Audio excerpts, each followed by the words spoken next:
Assalamualaikum warahmatullahi wabarakatuh. Salam, Om Swastiastu, Namo Buddhaya, dan salam kebajikan. Halo semuanya. Nah, pada video kali ini kita akan membahas mengenai hukum administrasi negara, khususnya pada prinsip-prinsip dalam hukum administrasi negara. Kali ini saya tidak sendiri, ada rekan-rekan saya yang lain. Ada saya sendiri, Ika Afdila Pristianti, Viola Maina, Debbie Cynthia Sari, Siti Hanifatul Husna, Budiman Jaya, dan Maisarah. Kami dari Program Studi Ilmu Administrasi Publik, Fakultas Ilmu Sosial dan Ilmu Politik, Universitas Riau. Langsung saja kita masuk ke pembahasan, yang mana di era modern ini, penyelenggaraan pemerintahan yang baik itu bergantung pada penerapan prinsip-prinsip hukum administrasi negara, yang mana prinsip-prinsip seperti legalitas, kepastian hukum, keseimbangan, dan keadilan itu tidak hanya menjadi landasan bagi tindakan pemerintah, tetapi juga berfungsi sebagai jaminan bagi masyarakat untuk mendapatkan hak-hak mereka.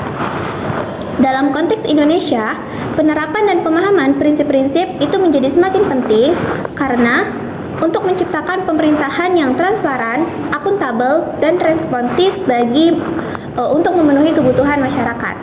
Nah, sebelum tahu apa saja prinsip-prinsip dalam administrasi negara, kita perlu tahu nih apa itu hukum administrasi negara. Hukum administrasi negara adalah cabang hukum yang mengatur tindakan dan proses administrasi dalam penyelenggaraan pemerintah. Hukum administrasi negara itu berfungsi untuk memastikan bahwa pemerintahan itu menjalankan tugasnya sesuai dengan hukum yang berlaku, melindungi hak-hak warga negara, dan mencegah penyalahgunaan kekuasaan. Nah, setelah tahu nih apa hukum administrasi negara, kita akan tahu apa saja sih prinsip-prinsip yang ada dalam hukum administrasi negara yang akan dijelaskan oleh rekan-rekan saya. Prinsip legalitas dalam hukum administrasi negara adalah memastikan bahwa setiap tindakan pemerintah harus berdasarkan hukum yang berlaku. Ini bertujuan untuk menjamin kepastian hukum, mencegah penyalahgunaan wewenang, dan melindungi hak warga negara. Prinsip ini dalam pasal 1 ayat 3 Undang-Undang Dasar 1945 dan Undang-Undang Nomor 30 Tahun 2014 tentang administrasi pemerintahan. Baiklah, selanjutnya kita memasuki yaitu prinsip kepastian hukum. Nah, kepastian hukum ini adalah prinsip yang mengutamakan adanya aturan keputusan yang jelas, sehingga masyarakat dapat memahami dan memprediksi konsekuensi dari tindakan hukum. Nah, hal ini sangat penting untuk menciptakan lingkungan hukum yang stabil dan teratur. Selanjutnya, prinsip kepastian hukum ini memiliki dua aspek utama. Yang pertama yaitu aspek material. Nah, aspek material ini berkaitan dengan substansi hukum yang mengatur hak dan kewajiban individu. Kepastian hukum material berfungsi untuk melindungi hak-hak individu dari tindakan sewenang-wenang pemerintah. Hal ini memastikan bahwa keputusan yang diambil tidak dapat dengan mudah dicabut atau diubah tanpa alasan yang kuat. Kemudian yaitu aspek formil. Nah, aspek formil ini berhubungan dengan prosedur pengambilan keputusan administratif. Keputusan harus disusun dengan jelas dan tidak multitafsir, sehingga semua pihak dapat memahami apa yang diharapkan dari mereka.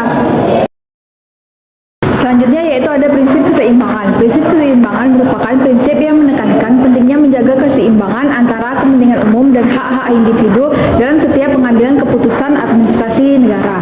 Selanjutnya ada aspek-aspek prinsip keseimbangan, yaitu yang pertama ada pertimbangan kepentingan umum dan individu. Pemerintah harus memperhatikan kepentingan umum, tetapi pada saat yang sama hak dan kepentingan individu yang terkena dampak keputusan administrasi juga harus dipertimbangkan. Yang kedua ada keadilan dalam proses pengambilan keputusan.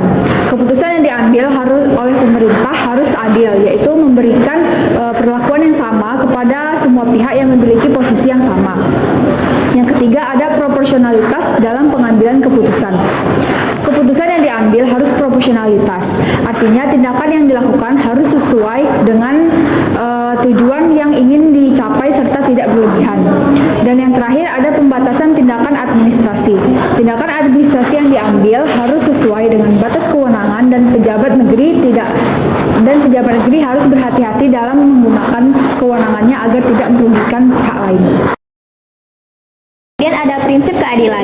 Nah, keadilan menjadi salah satu panduan dalam pengambilan keputusan dalam hukum administrasi negara untuk memastikan bahwa warga negara dihormati dan juga dilindungi haknya. Nah, ada beberapa aspek prinsip keadilan. Yang pertama itu ada keadilan prosedural, di mana di sini menjamin untuk tiap individu yang terlibat prosedur administrasi memiliki hak untuk didengar dan juga diproses sesuai hukum yang berlaku.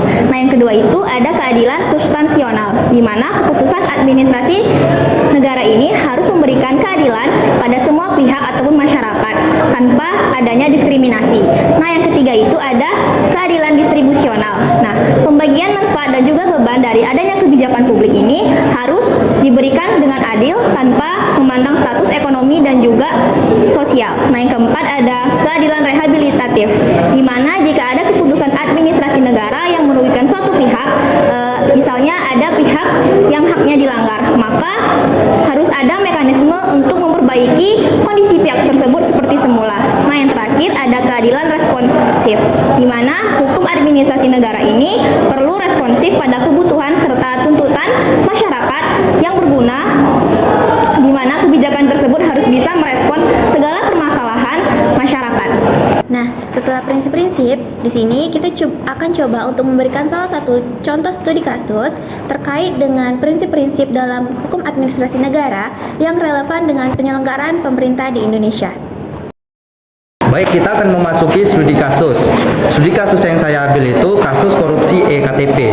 Kasus korupsi e-KTP adalah kasus korupsi terkait pengadaan kartu tanda penduduk elektronik atau e-KTP pada tahun 2011 dan 2012. Kasus ini bermula dari berbagai kejanggalan dalam proses lelang tender proyek e-KTP yang menimbulkan penumpukan dari berbagai pihak seperti KPPU, Government Web, pihak kepolisian, konsorsium lintas polri, dan KPK. KPK menemukan bahwa negara mengalami kerugian sebesar 2,314 triliun dan beberapa orang yang ditetapkan sebagai tersangka termasuk pejabat Kementerian Dalam Negeri dan petinggi DPR. Masalah utama dalam kasus ini adalah kurangnya transparansi, lemahnya pengawasan, dan minimnya akuntabilitas dalam proses administrasi. Hal ini menunjukkan perlunya reformasi dalam sistem hukum administrasi negara untuk meningkatkan transparansi, memperkuat pengawasan, dan memberikan sanksi yang tegas. Nah, dari apa yang telah saya dan rekan-rekan saya sampaikan tadi, dapat kita tarik kesimpulan bahwa secara keseluruhan, penerapan prinsip-prinsip hukum administrasi negara itu merupakan kunci untuk mewujudkan pemerintahan yang efektif dan berkeadilan. Dengan menegakkan prinsip legalitas, memastikan kepastian hukum, menjaga keseimbangan antara kepentingan publik dan hak individu, serta menjunjung tinggi keadilan, pemerintah Indonesia dapat membangun kepercayaan masyarakat dan menciptakan lingkungan yang efektif serta kondusif bagi perkembangan ekonomi dan sosial. Oleh karena itu, penting bagi kita dan semua pihak untuk terus mendukung implementasi prinsip-prinsip ini dalam proses penyelenggaraan pemerintahan. Nah, mungkin hanya itu yang dapat saya dan kelompok kami sampaikan. Kurang dan lebihnya kami mohon maaf, dan apabila ada kata-kata yang salah, kami juga mohon maaf. Saya, Ika Abdillah selaku moderator, mengakhiri. Wassalamualaikum warahmatullahi wabarakatuh. Terima kasih dan sampai jumpa.